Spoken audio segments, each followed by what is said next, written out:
Assalamualaikum warahmatullahi wabarakatuh. Alhamdulillahi haqqa hamdi nahmaduhu wa nasta'inuhu wa nastaghfiruh wa na'udzu billahi min syururi anfusina wa min sayyiati a'malina may yahdihillahu fala mudilla lahu wa may yudlilhu fala hadiyalah. Asyhadu alla ilaha illallah wa asyhadu anna Muhammadan abduhu wa rasuluh. Allahumma sholli ala sayyidina Muhammad wa ala ali sayyidina Muhammad. Bapak Ibu sedaya, tentu yang pertama kita bersyukur kepada Allah Subhanahu wa taala atas nikmat umur khususnya nggih. Ini modal utama buat kita beribadah kepada Allah Subhanahu wa taala. Saya melihat jenengan itu langsung semangat nggih. Terasa lebih muda saya. Karena kelihatannya jenengan sudah lebih subur dari saya semuanya. Tapi Masya Allah semangatnya Masya Allah. Semoga semangat panjenengan diberkahi oleh Allah Subhanahu wa taala. Salawat dan salam sekali lagi kita sampaikan pada junjungan kita Nabi Muhammad sallallahu alaihi wasallam. Jangan capek sholawat, karena hari Jumat sunahnya banyak sholawat. Pokoknya sampai maghrib nanti banyak-banyak sholawat. Sambil duduk sholawat tidak masalah. Insya Allah keberkahan akan turun kepada kita semua insya Allah. Saya ucapkan terima kasih kepada panitia yang mengundang saya hari ini lewat Mas Gunawan. Mendadak tadi jam 1 lewat sekitar jam 1 saya kasih jawaban. Sekitar menjelang jam 1 ya, jam 1. Ketika kebetulan hari ini sebenarnya jadwal saya khotib Jumat di sini sebenarnya. Tapi karena sudah beberapa sejak bulan yang lalu itu per hari ini saya diminta di Masjid Ar-Royan, masjidnya Ustadz Wijayanto. Ya, saya juga kebetulan rutin di sana juga. Jadi kalau di sana per tanggal, di sini per pasaran. Nah, kalau per tanggal diminta biasanya saya ambil salah satu. Ketakdir tetap harus ke sini. Masya Allah. Alhamdulillah. Alhamdulillah. Mudah-mudahan ini keberkahan dari Allah untuk kita semua. Mengisi waktu yang insya Allah sampai jam pinten iki nanti. Sampai jam 5:04. 45 menit. Pendek 45 menit dengan saya insya Allah. Biasanya dengan saya 1 jam. Bismillah. Bapak Ibu sedaya, saya mulai dengan Rasulullah bersabda, "A'maru ummati ma baina sittin ila sab'in." Tadi diingatkan oleh pembawa acara, diingatkan oleh yang nyaut bahwa kita diberi berkah umur insya Allah. Rasulullah menyebut umur umatku antara 60 sampai 70 saja. Ibu-ibu sedaya, sudah ada yang 70? Ada.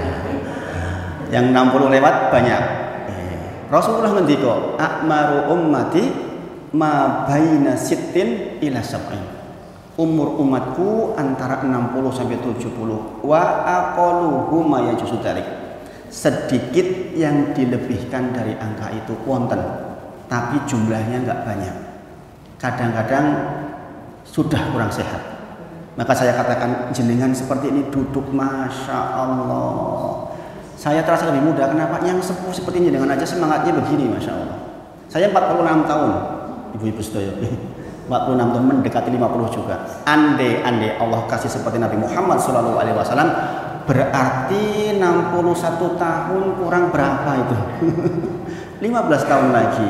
Maka jenengan yang hadir sore hari ini semuanya sudah maghrib. Sudah hampir tenggelam. Makanya ini suka tidak suka kita harus terima, karena Rasulullah menyebut demikian. Saya melihat, saya itu di sini sudah berapa tahun nih, mungkin 2 tahunan nih. Saya melihat betul beberapa sesepuh kita diambil. Terakhir Pak Mario, rahimahullah taala. Kalau saya sebut yang sudah meninggal, ucapkan rahimahullah taala. Artinya semoga Allah merahmati beliau. Dan ini menjadi kebiasaan kami sekeluarga, seluruh jamaah kita ada waktu untuk mendoakan. Jadi ada waktu untuk mendoakan yang sudah mendahului. Kalau bukan kita yang saling mendoakan, siapa ibu-ibu? Di antara panjenengan tadi diambil. Kalau bukan jenengan yang mendoakan, mau siapa? Kalau anak soleh jelas. Tapi teman-teman seperti ini loh yang akan bertemu lagi di surganya Allah Subhanahu wa taala. Maka pastikan kalau menyebut namanya, doakan rahimahullah taala. Atau Allahumma gfir lahu warhamhu wa'fu anhu. Allahumma gfir laha warhamha wa'fu anha. Kalau kita menyebut saudara kita, teman kita yang sudah meninggal, pastikannya dengan berdoa. Jangan pelit-pelit. Karena Pak, kebutuhan kita nanti besok juga di sana itu yang jenengan harapkan. Yang jenengan harapkan apa? Yang masih hidup mendoakan jenengan. Sampaikah itu? Sampai, langsung sampai, nggak pakai nunggu. Jadi doa saudara muslim ke muslim yang lain, hidup atau mati, itu sampai. Itulah mengapa di antara rukun khutbah Jumat yang kedua, ini jangan diperhatikan betul. Ini perintah dari Rasulullah SAW. Rukun khutbah Jumat adalah mendoakan kaum muslimin dan muslimat. Tidaklah sah khutbah Jumat kecuali ada itu di khutbah yang kedua. Biasanya bacanya Allahumma gfir lil mu'minina wal mu'minat wal muslimina wal muslimat al ahya'i minhum, dan seterusnya itu. Itu doa untuk siapa? Seluruh kaum muslimin muslimat yang hidup dan yang mati. Ibu-ibu sedoyo, bayangin. Makanya jenengan berkumpul di sini, lihatlah wajah saudara-saudara panjenengan ini yang mudah-mudahan nanti berkumpul lagi di surganya Allah Subhanahu wa taala. Enggak akan lama lagi, udah 55 tahun. Yang 58 tahun kalau dikasih 65 7 tahun. Sehat kadang-kadang kita diambil. Gini Bang, saya tuh memperhatikan Pak Mario tuh kalau duduk di sana. Pakai sajadah. Masya Allah, masih kondisi sehat. Setahu saya sehat. Setahu saya sehat. Maka kita tidak tahu yang hadir hari ini akan sampai kapan. Tapi Rasulullah sudah kasih gambaran. A'maru ummati ma baina sitin ila sab'in. Antara 60 sampai 70 saja. Kalau jenengan diberi lebih dari 60 70 berarti pun bonus nus nih. Moro sepuh saya 87 tahun, moro sepuh. Beliau aktif ngurusi kegiatan seperti ini. Yang jader, yang putri masih pengurus. Masih aktif. Ibu tuh berarti sekarang 79 tahun. Masih sehat, sangat sehat. Masih aktif begini, masih nyambut seperti jenenganku tadi. Masya Allah. Jadi semakin banyak yang kita buat aktivitas, insya Allah tanda kita berumur panjang. Allah berfirman, "Idza jaa nasrullahi wal fath." Tadi ditutup oleh beliau Tuti bahwa dengan nasru minallah, ya kan? Ini di surat itu aja nih. Idza jaa nasrullahi wal fath. Ketika nasrullah, pertolongan Allah sudah datang. Al-fath, kemenangan sudah didapat. Wa ra'aitanna sayadkhuluna fi dinillahi afwaja. Dan kemudian dilihat orang-orang berbondong-bondong masuk Islam. Kemudian ayat terakhirnya, fasabbih bihamdi rabbika wastaghfir. Maka bertasbihlah dengan memuji Tuhanmu dan beristighfarlah. Ditanya kepada seorang sahabat, bagaimana pendapatmu tentang surat ini? Maka dijawab oleh beliau, tanda Rasulullah sudah menjelang wafat. Jangan perhatikan ibu-ibu. Jadi nek pun boten gaduh masalah. Kok ketoke wis ora kegiatan apa meneh? Namung kantun nunggu. Paham nggih? Paham nggih? Makanya kalau jenengan kok rasa-rasa kegiatan pun seluruhnya anak-anak sudah jadi semua nikah, sudah pada tentrem semua, jenengan bikin soal kegiatan seperti inilah, beraktivitaslah. Kalau tidak, jenengan pun dianggap rampung niku. Kantun nunggu. Innalillahi. Makanya biasanya yang aktif di kegiatan insya Allah umurnya panjang, insya Allah. Kenapa? Dia masih diberi tugas-tugas. Kalau rasanya tugas selesai, kita bikin tugas sendiri. Karena apa? Memang begitu, Bapak Ibu sedoyo. Begitu kita diam secara fisik, secara mental kita akan down. Nanti segera untuk diambil oleh Allah Subhanahu Wa Taala. Maka saya melihat ibu-ibu seperti ini, insya Allah. Insya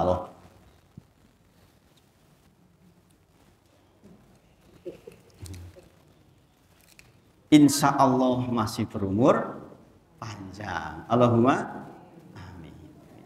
Nah, ibu-ibu sedoyo, banyak hal sebenarnya yang ingin disampaikan. Saya bagi ke dalam beberapa hal. Yang pertama, saya sampaikan soal sebagian dari hadis, dan yang ketiga tentang fikih sholat sedikit. Saya biasa ngajar di sini hari Rabu pagi. Jadi kalau yang Rabu pagi insya Allah sudah terstruktur. Saya tidak tahu jenengan termasuk yang berangkat atau tidak. Kami ibu-ibunya nggak sebanyak ini kayaknya. Ada tapi nggak sebanyak ini. Yang pertama, ibu-ibu sedoyo, adalah sebuah kemewahan kalau panjenengan hidup di tengah-tengah masyarakat kok bisa ngaji seperti ini. Saya katakan kemewahan kenapa? Tidak banyak tempat yang bisa mengadakan pengajian seperti ini, ibu semuanya. Saya itu muter di Jogja di banyak tempat. Kebanyakan kajian itu malam. Jenengan ada kajian sonten seperti ini baik sekali, masya Allah. Karena panjenengan masih seger. Dan ini adalah pemudah panjenengan masuk surganya Allah Subhanahu wa taala. Ini kan cita-cita kita bersama, ibu-ibu. Gini nggih? Terminal kita nanti pulang tuh cuma dua, surga atau neraka.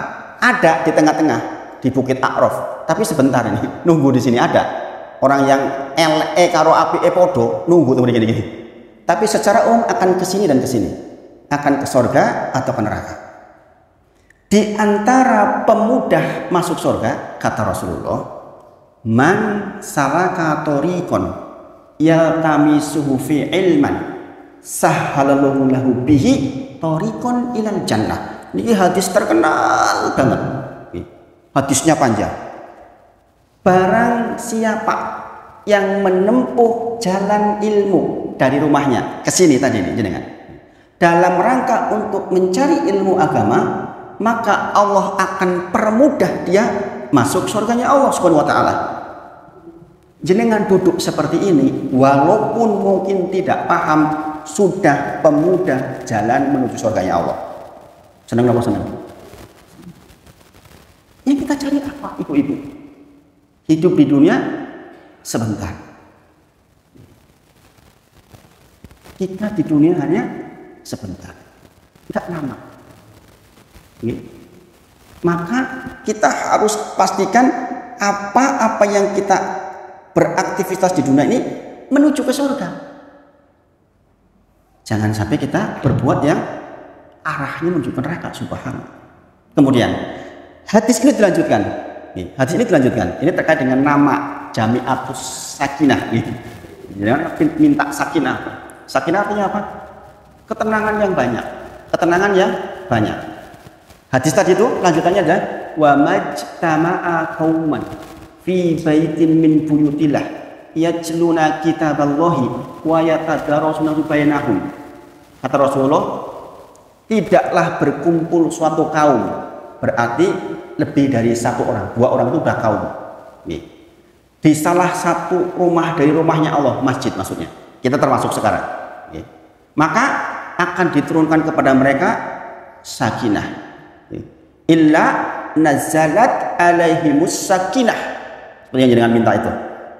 Maka Allah pastikan akan berikan sakinah. Wa nazalat humur rahmah, panjenengan akan diberi rahmatnya Allah. Apa rahmatnya Allah? Dalam bahasa Arab, rahmat artinya kasrotul khair, banyaknya kebaikan. Pokoknya jenengan dapat sing api, delalai anak ya manut, delalai mantune ya penaan, delalai usaha jalan, lingkungan bagus, tetangga bagus. Punya tetangga baik, mahal nggak? Ya. Semangat. Bikin lupa nih. Sampai mana tadi, Bu? Menurut jenengan punya tetangga baik, mahal nggak? Mahal, ibu-ibu, mahal. Saya dulu bingung kenapa Rasulullah berdoa, ya Allah saya memohon perlindungan kepadamu dari buruknya tetangga. Rasulullah yang berdoa. Waktu itu saya bingung. Saya masih ingat dulu, Mas Gunawan itu dulu, Bu, sebelum saya aktif seperti ini, pernah mau beli rumah di perumahan saya. Saya pekerjaannya bikin perumahan, ibu-ibu. Saya sejak semester 4 kuliah itu sudah bikin perumahan. Dulu yang beli pertama itu dosen. Akhirnya saya bikin, termasuk di Taman Tirtos ini, saya bikin beberapa tempat. Kemudian ada banyak customer beli. Saya hidup di tengah-tengahnya, di tengah-tengah perumahan yang saya buat sendiri. Ya Allah, Rasulullah itu berdoa, ya Allah, saya mohon kepadamu berlindung dari tetangga yang buruk. Maka Bapak Ibu sedaya, ini keniscayaan. Jenengan jangan berpikir bahwa jenengan jadi orang baik itu enggak punya orang yang memusuhi panjenengan. Enggak. Walaupun jenengan sudah sebaik mungkin akan ada situasi seperti itu. Maka jenengan berkumpul seperti ini itu untuk menghindari yang demikian. Nazalat alaihimus sakinah wa khasyiyatuhumur rahmah. Jenengan akan diberi ketenangan luar biasa berbarengan. Maka Bapak Ibu sedaya, ingat Allah berfirman di dalam Quran surah Al-A'raf ayat 96. Walau ana ahlal qura amanu wattaqu la fatahna alaihim barakah minas sama'i wal ard. Masya Allah, Pak Ibu sedaya. Jikalau penduduk sebuah negeri, penduduk sebuah RT, penduduk sebuah pedukuhan, amanu wattaqu, beriman dan bertakwa, la fatahna alaihim barakah, akan diturunkan barokah kepada mereka minas sama'i wal ard, dari langit dan dari bumi. Itulah mengapa saya dakwah, ibu-ibu. Waktu kejadian itu saya belum dakwah, belum, belajar hanya untuk sendiri, belajar hanya untuk sendiri. Sejak itu saya berkomitmen sama istri, sekarang saya diizinkan untuk mengurangi aktivitas usaha dan berdakwah. Kenapa? Seperti itu tadi. Ternyata betapa pentingnya ilmu disebarkan di tengah-tengah masyarakat, karena nggak cukup ibu-ibu kita soleh sendiri. Jenengan punya ilmu, tetangga jenengan punya ilmu, tetangga yang nggak punya ilmu itu bisa marah-marah karena tidak punya ilmu. Ibu-ibu, makanya dikatakan tadi, barang siapa menempuh jalan menuju majelis ilmu, maka akan dipermudah oleh Allah masuk surganya Allah. Kenapa? Karena kenyataannya yang saged menjalani kehidupan dengan baik sesuai aturan adalah orang-orang yang berilmu. Dikatakan nazalat alaihimus sakinah wa khasyiyatuhumur rahmah. Kemudian hafathumul malaikah. Allah melibatkan makhluk gaibnya di atas kita sekarang ini. Sekarang ini mereka tuh kemeruyuk di sini kalau kita lihat. Kebetulan gaib kita nggak bisa lihat. Kalau gaib dalil kembalinya. Rasulullah ngendika napa? Kata Rasulullah, mereka kemeruyuk di sini. Mengangkat doa-doa panjenengan. Kalau jenengan sekarang berdoa, diangkat oleh Allah doanya. Ya Allah, mohon kepadamu anak saya sehat, suami saya sehat. Sekarang diangkat oleh malaikat. Yang terakhir, wa dzakarohumullahu fiman indah. Allah membangga-banggakan, bu ini lihat tuh sedang duduk, dibangga-banggakan di sisi Allah Subhanahu wa taala. Nah, ini Bapak Ibu sedaya, yang seperti ini itu hanya bisa diperoleh dengan duduk seperti ini. Jadi mungkin mengatakan saya lewat WA bisa, lewat YouTube bisa. Beda, Ibu sedaya. Belajar lewat YouTube, belajar lewat WA, beda. Keberkahannya sangat berbeda. Nggak akan dapat yang 4 ini, nggak akan dapat. Sekarang pertanyaannya ibu-ibu, mengapa orang yang duduk seperti ini akan dapat banyak hal kayak tadi dan otomatis dimudahkan jalan menuju surga, ibu-ibu sedaya? Kalau jenengan lihat tadi yang saya bacakan, man salaka thoriqan, kemudian hadis selanjutnya itu didahului oleh 4 hal. Ini jangan perhatikan betul ibu-ibu, jangan praktekkan. Kalau jangan praktekkan, maka betul-betul jenengan akan mudah ke surganya Allah. Nggih menika, sebelum hadis tadi disebutkan 4 hal ini, yaitu man nafasa an mu'minin kurbatan min kurobad dunya. Barang siapa yang menghilangkan kesusahan dunia dari seorang mukmin, maka Allah akan menghilangkan kesusahan dari kesusahan-kesusahannya di dunia dan di akhirat. Kenapa menjadi pemudah masuk surga, ibu-ibu? Karena orang yang ngaji itu efeknya akan membuat dirinya mudah untuk membantu kesusahan orang lain. Makanya tidak nyambung kalau ada orang rajin ngaji merengutan, nggak nyambung. Orang ngaji pasti mudah senyum, itu saluran yang betul. Nek orang rajin ngaji kok Ini keliru ngajinya ini. Ngajinya sama siapa? Orang ngaji harus identik dengan senyum. Nggak bisa nggak. Bayangin ibu-ibu. Saya punya teman gemuk, masya Allah. Tapi saya melihat dia itu enteng. Kenapa? Senyumnya itu loh, masya Allah, manisnya, masya Allah. Iki wong ya lemu tapi masya Allah enteng. Ketemu dia tuh seneng rasanya. Tapi ada, mohon maaf, kurusnya titing. Walah, nanti ketemu abot ya pol-polan. Abot. Yang gemuk rajin senyum. Yang kurus rajin senyum. Gini bang, ibu-ibu, jangan begini. Itu nanti abot, abot. Kenapa? Kalau kita tidak bisa menolong secara harta, minimal tolong secara mental. Contoh ada ibu mengeluh, Bu, aku kijan utangnya ora rampung-rampung. Minimal jangan kita podo karo aku, Bu.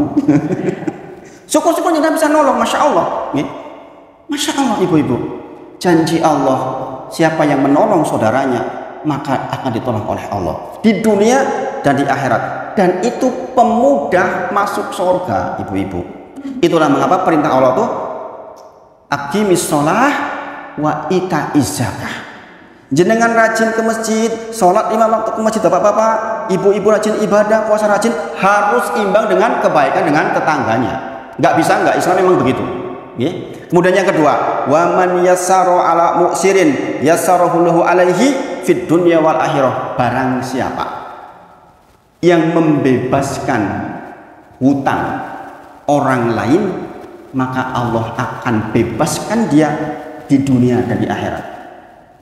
Bebas ke hutang abot mboten? Abot, wah Mas. 20 yuto ya Mas. Ini tuh ibu-ibu, bapak-bapak. Saya itu mengalami begini bukan cuma 1-2 kali. Mengalami seperti ini bukan satu. Saya pernah ceritakan di sini. Ketika anak saya sakit masuk ke Sarjito itu, saya waktu itu kekurangan uang 24 juta. Saya pinjam ke teman anak statistik UGM, teman dulu. Saya bilang saya punya kebutuhan kurang 24 juta, dikirim sama dia 24 juta. Selang 1 tahun saya baru bisa bayar 14 juta, kurang 10. Baru 10 juta, kurang 14 juta. Beberapa waktu kemudian WA ke saya, Hid, yang 14 juta sudah nggak usah dibayar. Karena saya baru naik jabatan, ini adalah sedekah saya untuk syukuran. Masya Allah. Satu orang yang lain, teman anak teknik kimia UGM juga, dia ngirim ke saya 18 juta. 18 juta. Jadi mungkin kalau jangan berpikir di luar tidak ada ibu-ibu, orang-orang yang berilmu itu mampu melakukan yang begitu itu loh. Sebaliknya dulu ketika saya masih awal-awal usaha, orang ini nih pernah kesulitan uang dan saya pernah kasih pinjam ke dia 275 juta. Ini saya jadi membuka kisah untuk ibroh yang diambil. Saya pinjamkan ke dia 275 juta. Waktu itu saya sugih, nggak kayak sekarang. Setelah hijrah memang saya nggak sebaik dulu. Dan itu baru kembali setelah 5 tahun. Baru kembali setelah 5 tahun. Nah, yang mampu melakukan seperti itu adalah orang-orang yang berilmu. Itulah mengapa tadi dikatakan yang begitu itu dimudahkan jalan menuju surga. Faktanya sedikit orang yang mau melakukan itu, ibu-ibu. Coba logikanya, ibu-ibu. Tadi saya katakan di antara rukun khutbah Jumat adalah mendoakan seluruh kaum muslimin wa muslimatin. Sekarang ibu-ibu, kalau seluruh dunia saja kita doain, masuk akal nggak kalau nggak jenengan nggak mendoakan tetangga? Masuk akal betul? Lah sak dunia raya niku kita didoakan niku. Mosok tonggone dhewe ora didongake. Logik betul? Minimal sak RT niku jenengan doake, ya Allah, Bu Sri, Bu Yanto, Bu Yanti, Bu ini didoakan supaya mendapatkan kebaikan. Maka saya heran kalau ada seorang muslim kok masih cerah dengan saudara kandungnya. La ilaha illallah. Ini lantas kita jadi muslim mau bagaimana maksudnya? Ini perintahnya begini, tolongin yang jauh-jauh jadi tolongin. Kok ada kakak beradik cerah kowe mati ora tak ternyang kuburan. Subhanallah. Maka ibu-ibu, benar, yang namanya pemudah masuk surga itu sangat bergantung hubungan jenengan dengan orang lain. Bukan hanya persoalan sholat, persoalan zikir, persoalan berdoa, bukan hanya itu. Jenengan yang jadi pengurus, Bu, masya Allah, insya Allah pemudah masuk surganya Allah Subhanahu Wa Taala. Karena mengurusi urusan umat. Maka masing-masing jenengan yang hadir hari ini, ayo punya peran walaupun sedikit, ayo punya peran. Istri saya di rumah, saya bilang, dah, kita sekarang berantas buta huruf Quran. Lingkungan ajak untuk belajar, khusus ibu-ibu. Tadinya cuma 3 orang, sekarang 30 orang. Jadi tiap malam ngajar tahsin, sampai kadang-kadang sampai jam 10 malam, hampir tiap malam, masya Allah. Itu ngambil peran supaya pemudah masuk surganya Allah Subhanahu Wa Taala. Yang berikutnya, waman sataro musliman, barang siapa yang menutup aib seorang muslim, maka Allah akan tutup aibnya di dunia dan di akhirat. Bapak Ibu sedaya, kalimat ditutup aibnya, kalau jenengan tahu, nangis guguk-guguk ibu-ibu. Kenapa? Ditutup aib itu berarti ditutup kekurangan jenengan di dunia dan di akhirat, ibu-ibu. Kita sangat berkebutuhan besok di akhirat ditutup aibnya oleh Allah. Nanti kita akan dibuka catatan amalnya. Kemudian kita melihat, lah, dek benki aku pernah gibah kok iso ra ono yo. Nah, karena apa? Karena jenengan nutup aib orang lain, Allah tutup tuh sebagian dari apa yang seharusnya tercatat, masya Allah. Maka kalau jenengan melihat keburukan orang, tutup, jangan dibuka. Ini soal besar, pemudah masuk surganya Allah Subhanahu Wa Taala. Yang keempat, barang siapa yang senantiasa menolong hambanya Allah, maka senantiasa Allah akan tolong dia.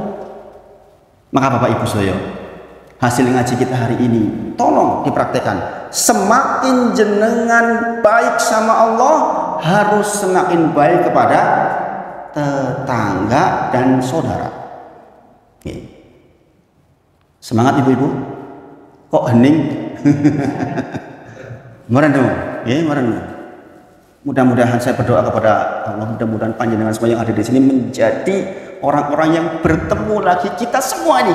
Jenengan besok di sorga ketemu saya juga bareng-bareng saya. Kalau enggak ketemu saya, jenengan panggil di Ustadz Wahid orang mebu iki digoleki. Karena dia ada keuntungan berteman dengan orang baik, dia akan cari temannya di sorga. Endi koncoku ora ketok. Itu ibu-ibu.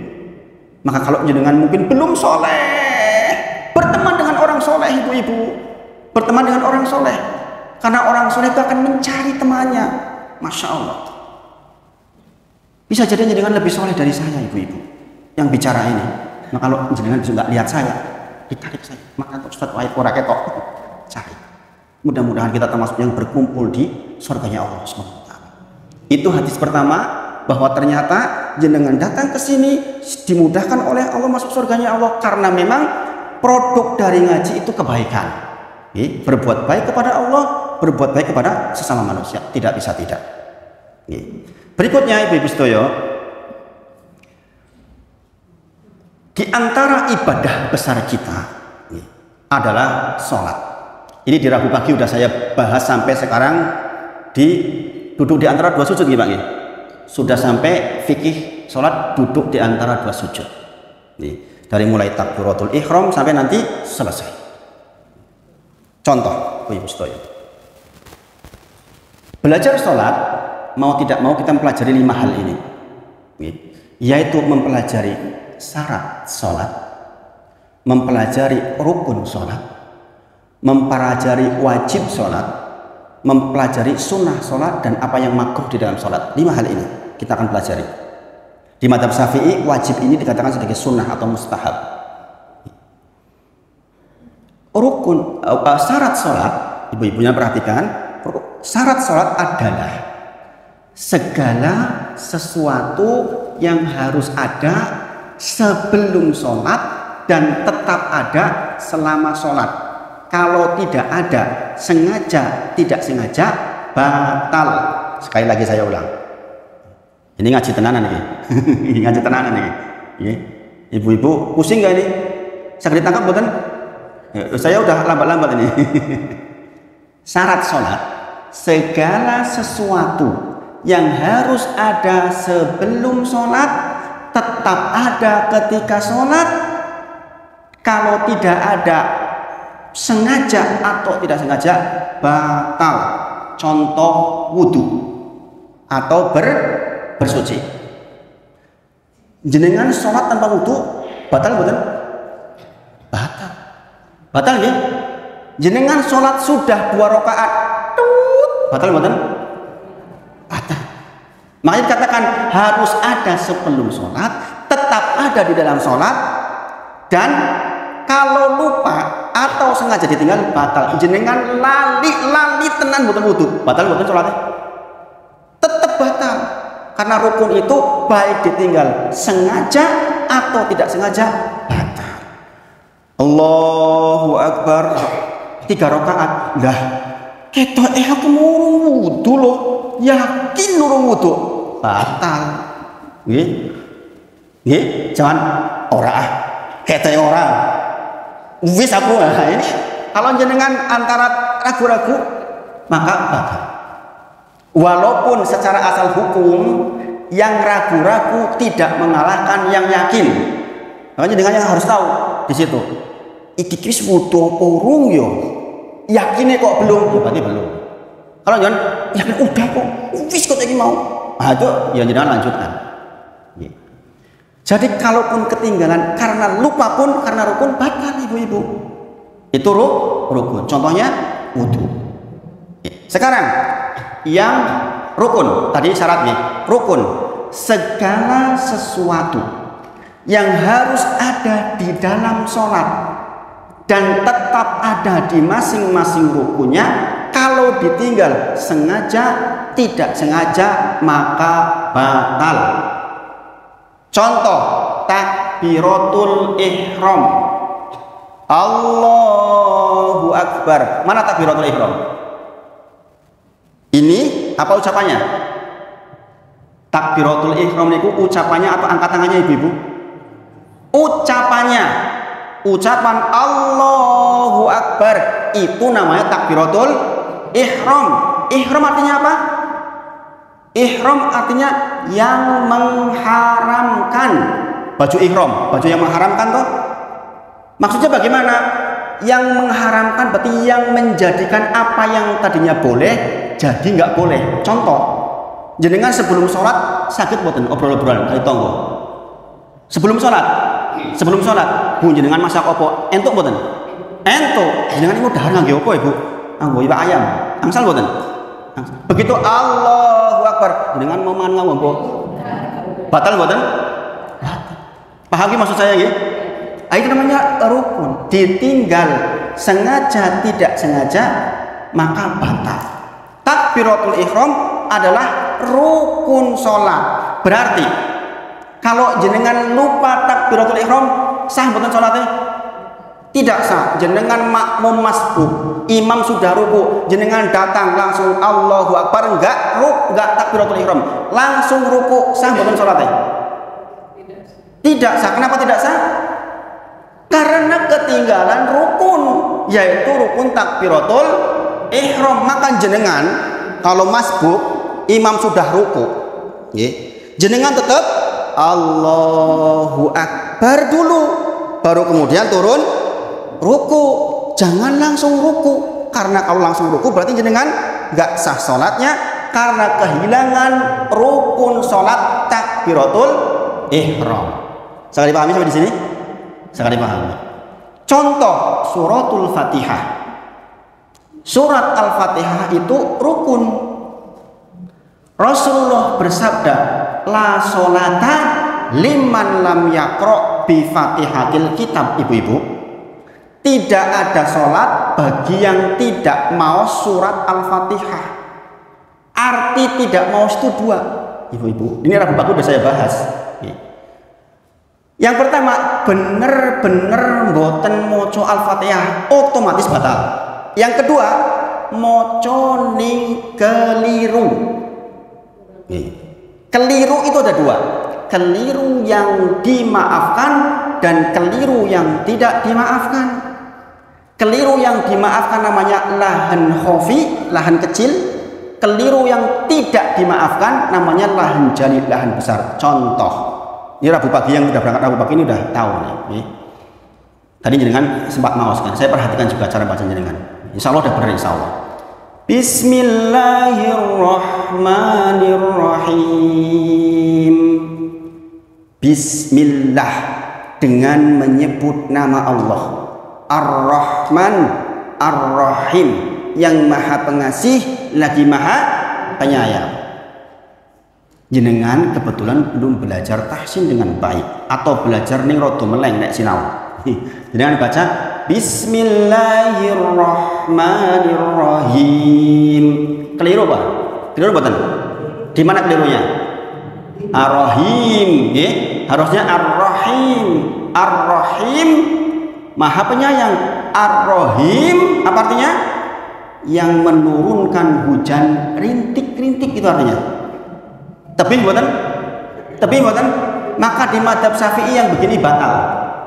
Di mazhab Syafi'i yang begini batal. Sekarang jenengan keliru. Ar-Rahim bukan ha tapi kha. Ar-Rahim. Pertamanya udah betul. Bismillahirrahmanirrahim udah betul. Bismillahirrahmanirrahim. Ar-Rahim artinya apa? Yang indah suaranya. Bayangin, jauh bukan artinya? Jauh. Yang seperti itu berpotensi batal, masuk dari rukun yang kehilangan, yaitu kehilangan rukun surat Al-Fatihah. Alhamdulillahi Rabbil Alamin. Alhamdu, segala puji. Alhamdu, pakai H besar, segala kehancuran milik Allah subhanallah. Jauh enggak? Terus sampai ayat ke-7. Kalau terjadi kesalahan-kesalahan tertentu yang masuk lahan besar, jenengan batal sholatnya. Itulah mengapa saya sarankan kalau jenengan rung patio pinter Al-Fatihah, mending sholat di masjid walaupun jenengan ibu-ibu. Kenapa? Nih imam salah tetap kangge jenengan sholatnya. Paham ibu-ibu? Kalau imam salah kayak tadi itu, jenengan sholat di belakangnya, jenengan tetap sah sholatnya. Tapi kalau jenengan sudah diberitahu seperti ini tetap nantang, rapopo, rawusan, salah yoben, batal sholatnya jenengan. Menurut mazhab Syafi'i. Penting buatan sinau. Penting, sinau itu pentingnya, masya Allah ibu-ibu. Makanya bertambah umur sepuh, sempatkan betul banyak-banyak waktu untuk belajar. Karena itu sanggup kita. Kata Allah, innama yakhshallaha min ibadihil al-ulama. Sungguh di antara hamba-hambaku yang takut kepadaku adalah ulama. Maksudnya siapa? Orang yang belajar, ibu-ibu. Jadi kan lewat sebuah daerah di jembatan, orang-orang desa itu tahu kalau di jembatan itu tuh kalau malam jam 8 malam itu ada harimau. Orang-orang di desa situ berani nggak lewat? Nggak berani. Karena apa? Karena tahu, karena berilmu bahwa di situ tuh kalau malam jam 8 mesti ono harimau, nggak bakal rekam. Jenengan yang tidak tahu enak saja lewat egleng. Kenapa gitu? Karena apa? Karena nggak tahu, ibu-ibu. Tahu-tahu, itu. Demikian kita hidup di dunia ini, Bapak Ibu semuanya. Allah berfirman di dalam Quran Az-Zumar ayat ke-9. Quran surah Az-Zumar ayat ke-9. Qul hal yastawi alladzina ya'lamun walladzina la ya'lamun. Katakan wahai Muhammad, apakah engkau pikir sama antara orang yang berilmu dan yang tidak berilmu? Kata Allah, berbeda, ibu-ibu. Berbeda. Seperti contohnya tadi, yang tahu itu akan hati-hati, ada rasa takut. Masya Allah, ibu-ibu. Oke, maka kita memohon kepada Allah di sisa umur ini benar-benar kita dirahmati oleh Allah. Mau duduk di majelis, aduh mas, ibu-ibu kan sibuk. Iya, semua orang sibuk ibu-ibu. Saya meskipun bapak-bapak, saya tahu kegiatan ibu-ibu saya. Jadi setelah saya hijrah total, saya banyak pekerjaan rumah tuh saya tahu persis. Saya sampai hari masih nyuci pakai tangan. Dan jadi nyuci pakai mesin cuci toh. Saya masih nyuci pakai tangan sampai hari ini, ibu-ibu. Tanya ke anak saya. Jadi kalau bicara tentang sibuk, nggak ada habisnya sama. Saya tahu kesibukan panjenengan. Insya Allah saya tahu. Ini bukan persoalan sibuk tidak, persoalan mau apa tidak. Dan untuk mau dan tidak itu sekali lagi persoalan prioritas. Kita mengilmui atau tidak. Asal kita mengilmui, kita pasti ingin belajar yang secara terstruktur. Alhamdulillah, di sini Rabu pagi step by step sekarang sudah sampai duduk di antara dua sujud. Jadi tahu apa arti Rabbik firli, warhamni, wajburni, warfakni, warzukni, wahdini. Muhammadiyah pakai 5. Kalau Imam Syafi'i di Madzhab Syafi'i pakai 7. Sebagian teman kita pakai 8. Kalau kita tahu ilmunya nggak masalah, itu semua ada dalilnya. Ada 5 hadis terkait dengan itu. Itu yang dibahas Rabu pagi terakhir. Bayangkan ibu-ibu. Sebagai penutup nih, waktunya tinggal 5 menit. Cepat betul? 45 menit? Cepat nih. Cepat dong? Cepat. Kalau kita serius insya Allah nggak kerasa 45 menit itu. 1 jam pun nggak kerasa. Ibu-ibu semuanya, saya menggarisbawahi nih, karena ini saya dengan jenengan itu belum tentu ketemu sebulan sekali. Saya berpesan kepada penjenengan untuk bekal ini, bahwa semua saya mencari air ini, Bu. Ternyata gerak nih. Monggo sambil diunjuk ya.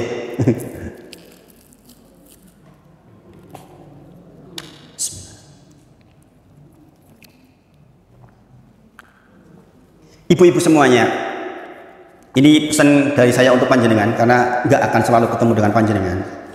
Tolong ini diamalkan ya. Yaitu apa? Banyak-banyak istighfar. Saya yakin ini sudah sering dengar, tapi saya yakin ini ilmu baru juga buat panjenengan. Bahwa istighfar itu sesuatu yang sangat penting. Jadi jangan sampai lewat waktu jenengan duduk, jenengan masak, jenengan ngopeni anak kok tidak zikir. Termasuk diantaranya adalah istighfar. Rasulullah bersabda, la yasalu lisanuk radban min dzikrillah. Basahi terus lidah panjenengan dengan zikrullah. Dan salah satu zikir yang jangan sampai ketinggalan adalah istighfar. Istighfar redaksinya banyak. Bisa astagfirullah, bisa Rabbik firli, atau segala sesuatu yang artinya minta maaf dan minta ampun kepada Allah. Itu istighfar. Kalau jenengan hafal Sayyidul Istighfar, baik. Tapi kalau jenengan cukup dengan istighfar astagfirullah atau Rabbik firli dzambi, ampuni dosa-dosaku ya Allah, cukup. Nah, saking pentingnya istighfar, ibu-ibu sedaya, Allah berfirman di dalam Quran surah Muhammad ayat ke-19. Quran surah Muhammad ayat 19. Fa'lam annahu la ilaha illallah wastaghfir li dzambik. Ketahuilah aku ini Allah, kata Allah. Satu-satunya yang berhak disembah, tidak ada Tuhan selain aku, kata Allah. Maka mintalah ampun kepadaku, kata Allah. Kemudian dikatakan walil mu'minina wal mu'minati. Wahai Muhammad, mintalah ampun untuk dirimu dan minta ampun untuk seluruh kaum muslimin wa muslimatin. Siapa yang dimintakan ampun oleh Allah, oleh Nabi Muhammad SAW adalah orang-orang yang beriman. Orang-orang yang beriman. Orang-orang yang tunduk patuh kepada Allah Subhanahu wa taala. Itu dimintakan ampun oleh Rasulullah. Saking pentingnya minta ampun sampai Nabi Muhammad SAW ditugasi untuk memintakan ampun panjenengan semua. Kemudian juga di dalam surah Al-Mu'minun ayat ke-7. Surah Al-Mu'minun ayat ke-7. Alladzina yahmiluna al-'arsy wa man hawlahu yusabbihuna bihamdi rabbihim wa yu'minuna bih. Kemudian dikatakan wa yastaghfiruna lilladzina amanu. Dikatakan para malaikat yang memikul ars, yang mulia itu jumlahnya banyak, disuruh memintakan ampun untuk panjenengan semua. Saking pentingnya apa? Istighfar. Maka ibu-ibu sedaya, setiap kegiatan besar pun akan ditutup dengan istighfar. Jenengan sholat, assalamualaikum, habis itu apain? Istighfar 3 kali. Astagfirullah. Bukan alhamdulillah gitu. Banyak di antaranya kan masih salam alhamdulillah rampung. Harusnya istighfar 3 kali. Habis bermajelis seperti ini, doanya apa? Istighfar. Subhanakallahumma rabbana wa bihamdika asyhadu an la ilaha illa anta astaghfiruka. Minta ampun to niku. Wa atubu ilaik, dan bertobat. Kenapa? Mbok jenengan iki mau ngomong-ngomong ono sing salah, menyakiti orang lain tersebut, kita minta ampun kepada Allah. Bahkan panjenengan yang sudah berhaji, maka begitu jenengan selesai dari padang Arafah setelah wukuf, apa perintahnya Allah? Wastaghfirullah. Jenengan disuruh banyak istighfar. Innallaha ghafurur rahim. Sesungguhnya Allah Maha Pengasih dan Maha Pengampun. Bayangin, ibadah besar tutupannya dengan istighfar. Maka Nabi Muhammad SAW seluruh hidupnya kebaikan, seluruh hidupnya karena Allah, untuk Allah saja. Terakhirnya apa? Fasabbih bihamdi rabbika wastaghfir. Surah An-Nasr tadi yang saya bacakan. Ini setelah selesai tugasnya, sudah dapat kemenangan, orang-orang pada masuk Islam semuanya, lah kokon istighfar. Memang demikian, saking pentingnya istighfar, ibu-ibu. Dan istighfar akan menghapus dosa-dosa. Ketahuilah ibu-ibu sekalian, kalau jenengan menceritakan orang lain hibah, kok jenengan normal-normal saja hatinya, nggak ada perasaan bersalah, itu berarti jenengan sedang banyak dosa, banyak noktah hitam di dalam hati akibat dosa-dosa. Istighfar fungsinya untuk menghapus itu tuh noda-noda itu. Kalau jenengan terhapus noda-noda itu, nek gawe salah niku semreset mriki. Lah kok yo aku ki mau bengi ora tangi wengi to yo. Begitu tuh. Kalau hati panjenengan bersih, begitu rasanya. Ya Allah, kok iki mau aku ora salat duha yo. Itu semreset mriki niki. Mboten kepenak atine kalau jenengan meninggalkan perintah Allah, kok tentrem atine, jenengan sedang berpenyakit hatinya. Fungsi istighfar menghilangkan itu. Jenengan ngomongin tiang kok enteng mawon, itu berarti sedang bermasalah hatinya, dan istighfar menghapus itu. Ibu-ibu nggih, maka ini digunakan betul istighfar. Kemudian waktu sedikit banget, saya minta waktu sedikit. Allah berfirman, walaupun katakanlah jenengan dosane wis akeh banget, israf, wis pokoke apa wis elek-elek, karo sing lanang yo galak epol-polan, karo anak yo galak epol-polan, ngangkat suara karo tonggo galak, Allah tetap kasih kesempatan untuk balik kepada Allah. Dan ini diceritakan di Quran surah Nuh ayat 10, 11, 12. Allah berfirman, faqultus taghfiru rabbakum innahu kana ghaffara. Mintalah ampun hamba umatnya Nuh alaihissalam. Umatnya Nuh alaihissalam itu kebangetan leh gawe dosa, ibu-ibu. Kalau Nuh datang begini nih, Nabi Nuh ngomong itu begitu itu, saking kebangetannya. Itu pun tetap mintalah ampun, karena Allah itu Maha Pengampun. Kalau engkau minta ampun, yursilis samaa alaikum midrara, ayat 11-nya. Allah akan kirimkan kepadamu hujan lebat yang berkah. Udah diberitahu sama Nuh. Ning nek pera istighfar, maka akan turun hujan yang menjadikan banjir. Bayangin ibu-ibu, betapa dahsyatnya istighfar untuk persoalan dunia kita dan akhirat kita. Waktu kita terbatas, sudah habis. Banyak yang ingin disampaikan sesungguhnya. Maka ibu-ibu, usahakan panjenengan punya pengajian yang tersilabus, yang terstruktur dari 1, 2, 3, bar bahas ruku, ya sujud, dan sepertinya seperti itu. Itu penting sehingga 1 tahun jenengan punya tabungan hasil belajar. Kalau tematik terus, jenengan akan kesulitan dapat ilmu. Ini setidaknya pengalaman saya ketika saya belajar di Mahad dulu. Semuanya harus pakai urut-urutan atau pakai silabus. Demikian yang disampaikan sore hari ini, mudah-mudahan bermanfaat. Mudah-mudahan Allah rahmati kita semua. Saya kembalikan kepada pembawa acara. Wa akhiru da'wana alhamdulillahirabbil alamin. Assalamualaikum warahmatullahi wabarakatuh.